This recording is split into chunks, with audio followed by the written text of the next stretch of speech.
It's one of the most heated, emotional, and deeply entrenched conflicts in modern history, Israel and Palestine. To some, it's about survival. To others, it's about freedom. To many, it's about justice, land, identity, and history, tangled together in a cycle of war, trauma, and failed peace. This is not just a story of two nations, it's a story of generations, shaped by colonization, religion, displacement, and geopolitics. In this video, we'll walk through the roots of the conflict, the key turning points, the current reality, and the global impact it continues to have. Whether you've followed this for years, or are trying to understand it for the first time, this is the 360-degree breakdown you need.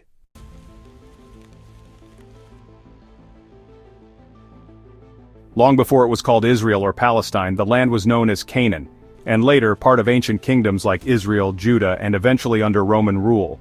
Over centuries it became part of the Islamic caliphates, then the Ottoman Empire. Jews, Christians, and Muslims have all considered this region, especially Jerusalem, as sacred. Despite tensions, many communities coexisted under different empires, but in the late 1800s two powerful nationalist movements began to rise: Zionism and Arab nationalism. Zionism called for the return of Jews to their ancestral homeland. Arab nationalism sought independence from the Ottoman Turks and later, from European control. This set the stage for a growing clash over the same land.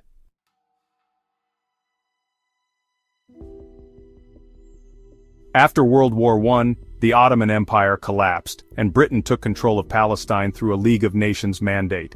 In 1917, Britain issued the Balfour Declaration supporting a Jewish homeland in Palestine, while also promising to protect the rights of existing non-Jewish communities.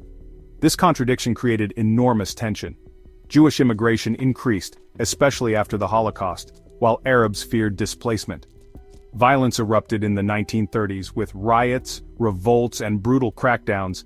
In 1947, the United Nations proposed a partition, creating two states, one Jewish, one Arab, with Jerusalem as an international city. Jews accepted, Arabs rejected, seeing it as a colonial imposition. In 1948, Britain withdrew. The Jewish leadership declared the State of Israel. Arab nations invaded. Israel won and expanded its borders beyond the UN plan. Over 700,000 Palestinians fled or were expelled. This event is known as the Nakba, or catastrophe.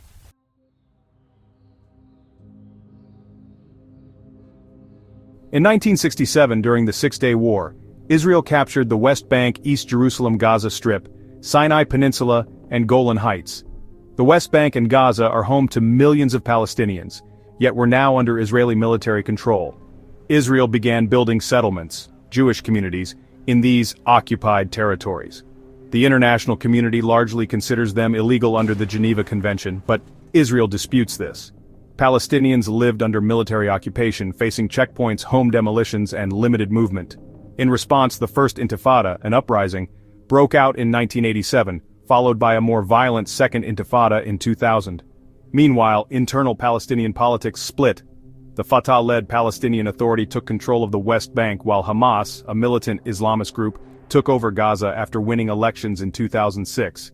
Since then, Israel and Hamas have fought multiple wars, leaving thousands dead, mostly civilians.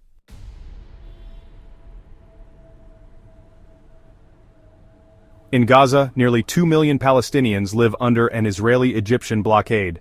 Electricity is limited, clean water is scarce, bombings are frequent. Entire families have been wiped out in a single airstrike. In Israel, civilians live under the threat of rocket fire from Gaza, stabbings, and terror attacks. Trauma is generational. Holocaust survivors live side by side with children learning to hide during air raid sirens. In the West Bank, Palestinian homes are often demolished if Israel says they lack permits which are nearly impossible to get. Israeli settlers, protected by the military, continue to expand, leading to violent clashes. In Jerusalem, holy sites like the Al-Aqsa Mosque and Western Wall are frequent flashpoints. One spark, a police raid, a court ruling, can ignite weeks of unrest. It's a daily reality of fear, anger, and mistrust.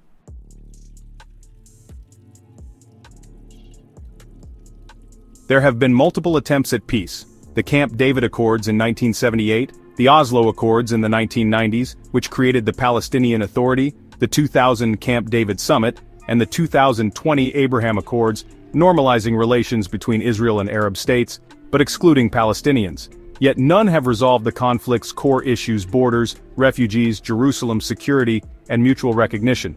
Palestinians want an independent state based on 1967 borders. Israel insists on security guarantees and keeping major settlement blocks. Many Israelis fear a second Holocaust. Many Palestinians feel they've already lost everything.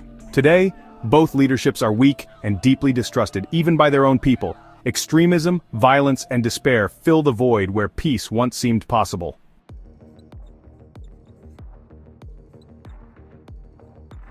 This isn't just a regional issue, it's global. The United States supports Israel with billions in aid and weapons. Iran backs Hamas and Hezbollah.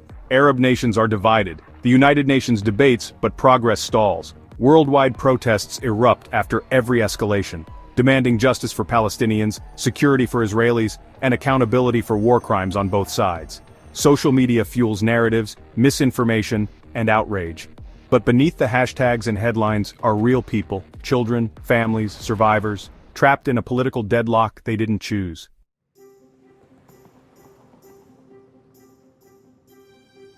The Israel-Palestine conflict is not black and white, it's a tragedy of history, identity, and trauma. There are no easy answers. But understanding the full picture is the first step toward empathy and maybe one day, peace. If this video helped you understand better, please like, share, and subscribe. And let us know in the comments, what do you think is the path forward?